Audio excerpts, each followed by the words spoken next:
La deuxième édition du festival Artefact aura lieu du 23 au 25 mai. Ça se passe à Salaberry-du-Valleyfield. Il s'agit en fait d'un festival de musique émergente. Alors, Mathieu Legault s'est entretenu avec Marc-Olivier Thibault et donc on va vous donner tous les détails de la programmation pour cette année. Alors, du 23 au 25 mai prochain, ça va être la deuxième édition du Festival Artefact. Je suis avec Marc-Olivier Thibault, un des organisateurs. Vous êtes quatre, je pense? En fait, on est trois principaux acteurs. Il y a Francis et moi qui sont cofondateurs sur le titre qu'on a trouvé. Puis Justine qui est arrivée en février 2012, est arrivée un peu après. Puis elle, Justine, s'occupe vraiment de tout ce qui est communication. Fait qu'on fait un bon tri. OK. Et c'est ça, le Festival Artefact, il faut le dire, c'est un festival de la musique peut-être plus émergente, Oui. un peu plus, c'est ça. Mais c'est quoi l'idée derrière avoir créé justement Artefact? OK, c'est que moi, je jouais dans un groupe avant, puis on faisait plusieurs shows un peu partout à travers le Québec. Puis en revenant chez nous, je me disais qu'on n'avait pas ça dans la région ici, un festival plus pour la musique émergente. Il y a Valspec à Valleyfield qui fait des shows grand public, vraiment des grands shows à déploiement. Puis s'ils font super bien depuis super longtemps, puis on voulait trouver une alternative à ça, compléter le portrait musical de la région. Puis on se disait que le festival Artefact pouvait être un bon outil pour ça. Il y avait des bands locaux qui n'avaient pas nécessairement toujours de tribune pour jouer. Fait que c'était vraiment parti de ça. Puis on avait déjà, vu qu'on gravitait tous dans l'univers de la musique, ben, on connaissait déjà certains acteurs qui pouvaient nous aider à monter le projet. Fait qu'on s'était dit d'avoir ces festivals-là que nous autres on consomme, la musique qu'on consomme, de l'amener chez nous, c'était une bonne idée. Et là, bon, on est à la deuxième édition. Fait que j'imagine la première édition a quand même bien marché, a atteint vos attentes. Je sais pas, qu'est-ce que vous en gardez comme souhait? Je sais qu'on en parlait tantôt, il y a plu beaucoup. Oui, ben, c'est ça. On n'a pas été chanceux côté météo. Il y a plu vendredi, samedi et dimanche. Mais je pense que c'est l'impression qu'on a laissée. Il y a des bands, des musiciens qui nous ont dit, comme Will Raving West, David Raté de Will Raving West, qui disait on dirait que ce festival-là roule depuis 25 ans. Fait que nous autres, c'est un super beau compliment parce que c'était notre première année.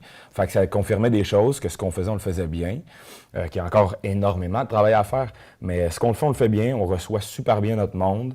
Les installations sont bonnes, les musiciens sont bien traités, les festivaliers sont bien traités. Fait qu'on est allé des commentaires qu'on a reçus. Puis ben, ça nous a juste encouragés. Même les acteurs locaux, autant la ville de Valleyfield que nos différents partenaires, étaient super contents de la portée de leur partenariat. Fait que tout était en place pour qu'on puisse en faire un autre. La seule chose que je vous dirais là, qui manque, là, c'est du temps. C'est le seul défi, là, c'est que des fois, on en manque un peu. On réussit à travailler, on fait un festival de soirée à coup de téléphone, mais à date, ça va bien. Parce que là, vous faites ça, justement, pas à temps perdu, mais là, vous avez d'autres emplois. Oui, c'est ça. C'est ça. Temps perdu, je sais pas. Ouais. Mais je comprends ce que tu veux dire. On a tous des emplois. Moi, je suis adjoint de la députée à Valleyfield. Justine est l'adjointe du député de Soulanges. Francis travaille dans l'audiovisuel. Ça, c'est nos emplois qui sont super prenants. Puis en plus, Artefact, en fait, est une maison de production enregistrée au registraire des entreprises. Là, bon, c'est très administratif, mais c'est considéré comme une maison de production. Donc, il y a le festival Artefact, qui est la pierre angulaire, si tu veux, de l'organisation. Puis on a les sessions Artefact aussi, puis on a d'autres productions alentour. Fait que ça fait en sorte qu'on travaille à l'année là-dessus, mais le point culminant, c'est le festival. Mais c'est ça, vous l'avez noté, les sessions, c'est à l'année. Dans le fond, c'est comme des mini-soirées. Ouais, c'est ça. Des spectacles que vous produisez à l'année. C'est une longue histoire, mais pour faire une histoire courte, c'est que je travaillais dans un bar avant. Puis le patron m'avait demandé d'organiser des soirées de show avec des bands locaux. Fait qu'on a commencé à faire ça, puis le succès a été dès la première soirée. Fait qu'on a décidé ces soirées-là qui n'avaient juste pas de nom, on a décidé de les appeler les sessions Artefact. Puis le festival de l'année dernière est arrivé. Fait qu'au courant de cette année, de l'été passé, on a travaillé pour aller chercher des nouveaux bands puis tout ça. Fait que là, c'est des shows, c'est dans un pub à Valleyfield, le Willie's Pub. Okay. C'est très ambiance cabaret, c'est très pub, c'est des soirées intimistes. On peut rentrer, on a environ entre 40 et 60 personnes par show. Fait que ça fait une super belle ambiance. L'année passée, on a reçu Carré Moellette avec podcast, les Sœurs Boulay. Intéressant, là. Ouais, les gens, la réception est super bonne en plus. Fait que ça, c'est les shows qu'on fait à l'année, qui est un peu une réponse des gens qui avaient aimé le festival, qui voulaient continuer à consommer ce genre de musique-là. En même temps, ça va être intéressant, puis ça poursuit un peu votre image de marque à travers l'année. Le nom, il ne s'efface pas après les Exactement. C'était un peu le défi aussi qu'on avait à la première année. Vu que c'était notre première édition, les gens ne nous connaissaient pas, ou peu. Ouais. Sauf les gens qui consomment déjà de la musique émergente. Fait qu'en ayant des soirées, en étant affiché tout au long de l'année, ben là, le nom a commencé à circuler. Puis en ayant des noms un peu plus gros comme Karim, comme avec Podcast ou les Sœurs Boulay, là, on est allé chercher des nouvelles personnes qui ont trait à connaître l'organisation puis les shows qu'on organisait. Fait que ça, c'était une bonne chose. Puis ça peut être, je pense, que de bon augure pour le festival. Oui, c'est ça. Là, tu as parlé de Karim Ouellet. Il va être là cette année au festival. Absolument. C'est quoi les autres têtes d'affiche que vous avez Karim, reçues? ce qui est cool, c'est qu'on l'a reçu, on le connaît depuis super longtemps. Francis, mon partenaire, Francis Paquette, était gérant d'un band qui s'appelle Harvey. Harvey, c'est un groupe local de Valleyfield qui ont fait Oshéaga, les Francouvertes. Ils ont gagné le premier prix de la relève musicale Archambault il y a super longtemps. C'est un band qui allait super bien. Puis Harvey avait joué à l'époque aux Francouvertes sur le même show que Karim. Cette année-là, Karim avait fini deuxième, je pense. Fait qu'on l'a réinvité l'année passée parce qu'on aimait beaucoup son premier album, Plume. Et là est sorti Fox, le deuxième album, puis là, tout va super bien. Nous autres, on avait déjà booké Karim, je pense, à l'hiver passé. Fait que là, tout va super bien pour lui, fait qu'on est super contents, puis c'est une belle association entre lui et nous autres. Fait que ça, c'est notre grosse tête d'affiche du samedi. Samedi soir, le 25 aussi, il va y avoir À la Claire Ensemble, qui sont un autre band de Québec qui font du hip-hop, qui sont une colonie. Ils sont vraiment nombreux. Là. Ceux qui n'ont pas vu, c'est vraiment un gros spectacle, mais je veux dire, c'est un gros party. Oui, ils sont super énergiques. C'est un collectif rap, en fait. Ça. Fait que s'ils arrivent, ils sont quasiment 12. Là. Je ne sais pas combien ils sont, mais ils sont super nombreux. Fait que c'est très énergique. Ce sont des amis à Karim, fait qu'il va y avoir vraiment une belle camaraderie. Pour vendredi, c'est notre grosse soirée rock, le 24 mai, avec Gros Méné, qui a sorti un excellent album qui s'appelle Agnès Dei. Ça faisait longtemps qu'on l'attendait. Oui, absolument, c'était excellent. Puis l'année passée, on avait reçu Galaxy, fait que c'est comme une drôle de continuité parce que c'est les mêmes acteurs, mais dans deux projets différents. Oui, c'est ça. Dans le fond, le chanteur de Galaxy, là, il est guitariste. C'est ça. Donc, en recevant Gros Méné, c'est comme une suite. C'est vraiment le fun. Exactement. Puis We Are Wolf aussi, qui a sorti un album en février passé. Fait que c'est vraiment très rock, ça va être excellent. Et jeudi, parce que cette année, à la place de faire vendredi, samedi, dimanche, comme l'année dernière, on fait jeudi, vendredi, samedi. Et jeudi, donc cette année, le 23, c'est Harvest Breed, qu'on a reçu en session, qu'on a adoré, qu'on a réinvité. Liv Volbeck aussi, qui est folk, c'est un beau diamant brut, c'est excellent. Et Plants and Animals. Fait que c'est un beau line-up, un peu plus folk pour la journée de jeudi. Puis en même temps, c'est une belle récompense aussi à nos partenaires locaux. Parce que jeudi, on le sait, les gens, des fois, ils prennent congé pour le week-end, vont venir passer le week-end avec nous autres. Mais jeudi, des fois, les gens de l'extérieur ont moins la chance de venir. C'est une journée considérée encore 2 semaines. Fait que c'est surtout un gros remerciement à nos partenaires locaux d'avoir 3 bons shows comme ça jeudi. Mais évidemment, c'est ouvert à tout le monde. Fait que, mais on est bien contents. Un beau line-up. C'est le fun. Et est-ce que vous avez un côté régional aussi un peu? Là? Oui, c'est ça. C'est que pour compléter notre programmation, cette année, on a proche de 20 groupes, 19 précisément. Fait que les têtes d'affiche, c'est nos coups de cœur à nous autres qu'on invite. Puis pour compléter notre programmation, on fait un appel de candidature qui dure de janvier à mars. Les gens peuvent déposer leur projet. Fait qu'on complète notre programmation musicale avec ça. Donc au total, on a 19 groupes. Fait que cette année, on reçoit en formule showcase 3 bands par soir, par show, ça veut dire 12 bands.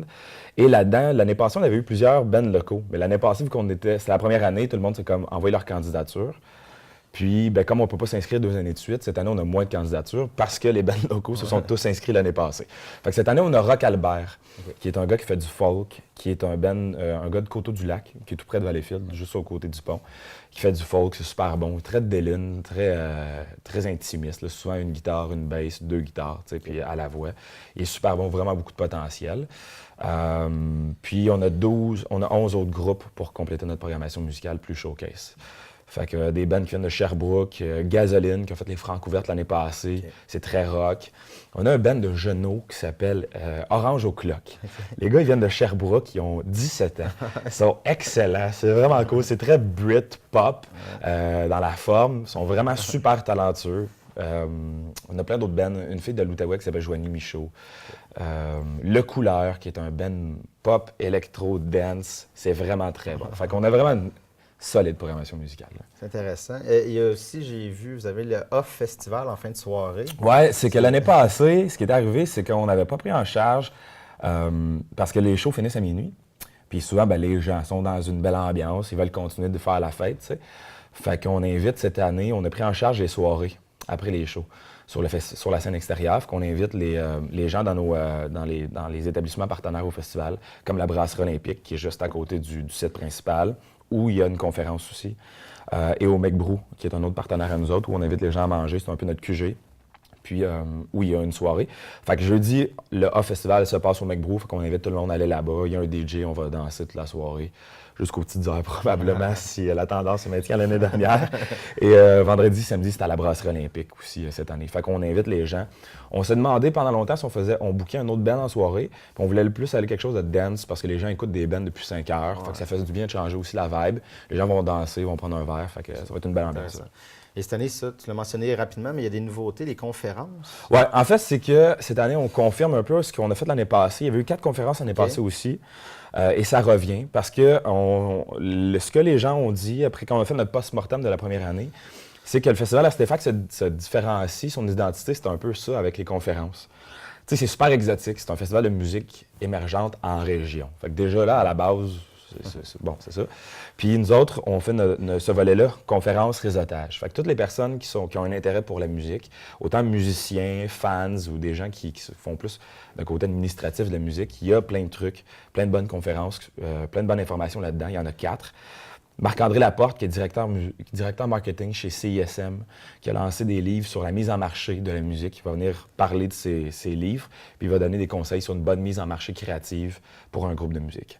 Il y a Isabelle Beaubien qui va venir parler des subventions. Parce qu'il y a plein de subventions qui sont là, de facteurs, de musique action pour les groupes, mais souvent les gens ne sont pas super habiles à remplir les formulaires puis à bien faire une candidature solide. Fait qu'elle va venir parler de ça. Il y a la gang du film qui s'en vient, Montréal Underground, qui est un documentaire excellent sur la musique underground. Ils vont venir présenter un chapitre complet du film, parler du processus de réalisation du film, puis aussi donner peut-être un petit côté éditorial sur leur opinion de comment va la scène musicale à Montréal, la scène underground. Puis la dernière conférence, c'est celle de Julien de Scène 1425. Scène 1425, c'est un point central de diffusion. Donc, eux autres vont venir parler des diffuseurs. Comment un band approche un diffuseur pour jouer chez eux? C'est quoi les rôles des diffuseurs et tout ça? Fait que ça, c'est les 4 conférences, une espèce de rassemblement des gens de l'industrie musicale qui échangent des conseils. Les bands vont pouvoir échanger leurs démos, donner de l'information, aller chercher de l'information, prendre des cartes d'affaires, puis après faire un peu de réseautage. L'année passée, ça a bien servi. Il y a plusieurs groupes qui sont venus jouer chez nous, qui maintenant sont diffusés sur CISM, qui sont invités sur CISM, qui ont fait des collabos ensemble, qui passent dans des émissions de télé. T'sais. Fait que ça vaut la peine. C'est le volet parler, réseautage du festival. C'est très intéressant. On rappelle les dates. Oui, 23, 24, 25 mai 2013, dans le beau centre-ville downtown Valleyfield. Et les billets, on peut déjà les acheter. Oui, on peut acheter en ligne sur le site du festival, www.festivalartefact.com. Les billets sont en vente, en pré-vente, à 15 $ par jour. On vend notre billet par journée, qui inclut show et conférences. Okay. Donc, jeudi, vendredi et samedi. Pré-vente, c'est 15 $ et le prix régulier, c'est 20 $ rond par jour. Et le laissez-passer complet pour le festival est 40 $. Donc, ça vaut la peine de prendre le laissez-passer. Alors, merci beaucoup d'être venu. Merci et, de l'invitation. On va vous souhaiter du beau temps cette année. Oui, c'est juste ça qu'on demande. Merci. Merci beaucoup.